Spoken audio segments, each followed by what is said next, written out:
बहुत सारे प्रशासन की तरफ से बहुत दबाव बनाने की कोशिश की गई। सबसे पहले ये कोशिश की गई कि आप अधिकारी से सवाल जवाब नहीं करेंगे। उसके बाद भी हम लोग 35 से 40 मिनट उनसे बातचीत करके आए बिना किसी दबाव के, और हम लोगों ने सवाल उनसे रेज किए। सवाल हमारे बड़े मुख्य तौर पे थे, तो प्राथमिक शिक्षक भर्ती में लेकर के आपका भविष्य क्या होने वाला है, कोर्ट तरीके से आप क्या मदद करने जा रहे हो, क्योंकि आपके राजपत्र को देख करके हमने भरोसा किया था।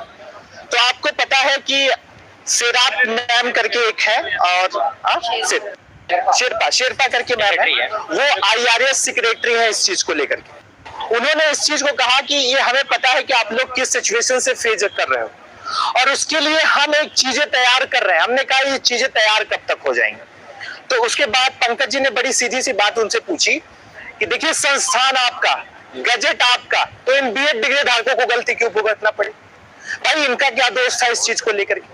KBS PRT को लेकर के बच्चों का क्या रोल था? BPSC को लेकर के क्या था? बिहार शिक्षक भर्ती, UP सुपरटेट, सब कुछ मार्कशीटें गड़बड़ हो गई हैं। और सबसे महत्वपूर्ण चीज कि NEP 2020 के अकॉर्डिंग अगर BEd एलिजिबल है प्राथमिक शिक्षक भर्ती में, साल वाला BEd डिग्री धारक एलिजिबल क्यों नहीं? पहली चीज।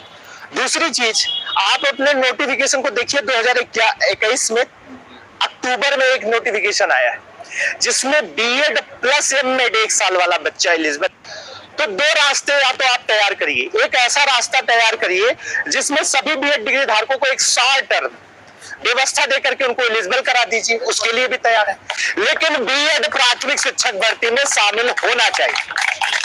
KBS PRT में उसका रिजल्ट जारी होना चाहिए। और साथ ही साथ बिहार की NCT को आप जितना कठोर समझ रहे हो उतना कठोर है नहीं।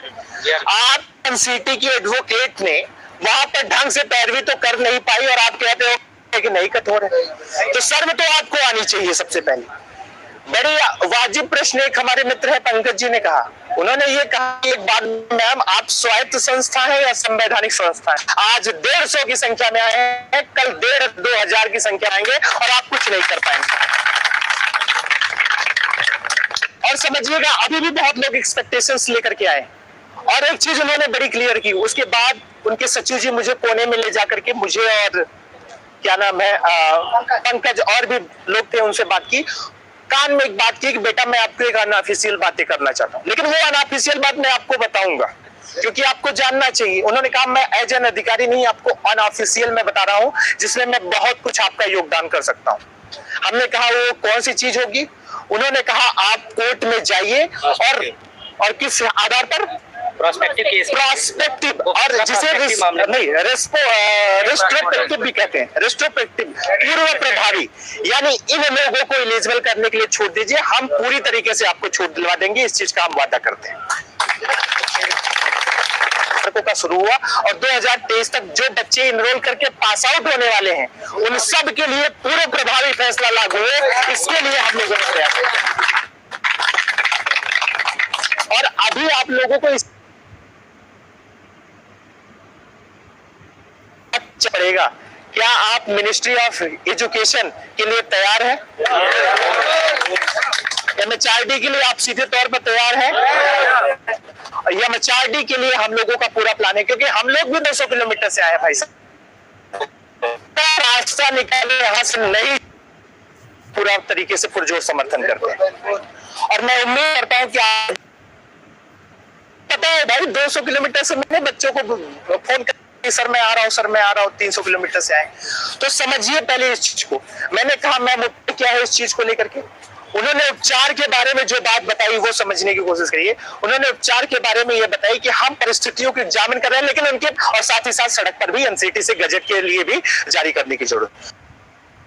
चीज समझिएगा, जितने लोग आए हैं सबका धन्यवाद भी है, और जो अग्रिम रणनीतियां अभी तय हो रही हैं थोड़ी देर में वो बहुत सारी चीजें क्लियर भी हो जाएंगी।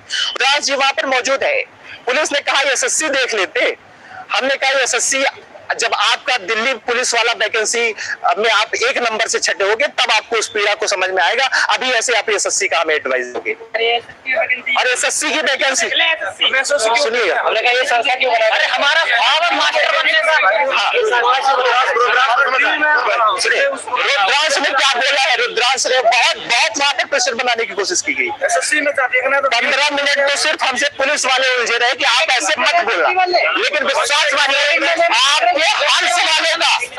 आपके हर सवालों का वाजिब जवाब वहां पर हम लोगों ने मांगा। बीएड डिग्री धारकों को प्राथमिक में शामिल करने के लिए जो भी वैकल्पिक व्यवस्था हो सकती है उसको लेकर के आइए, और नहीं आते हैं तो 150 की संख्या 2000 लेकर के आएगी। हो सकता है आप मुझे अरेस्ट करके ही डाल दो, लेकिन इनकी आवाज कैसे दबा पाओगे? बीएड डिग्री धारकों की आवाज कैसे दबा पाओगे?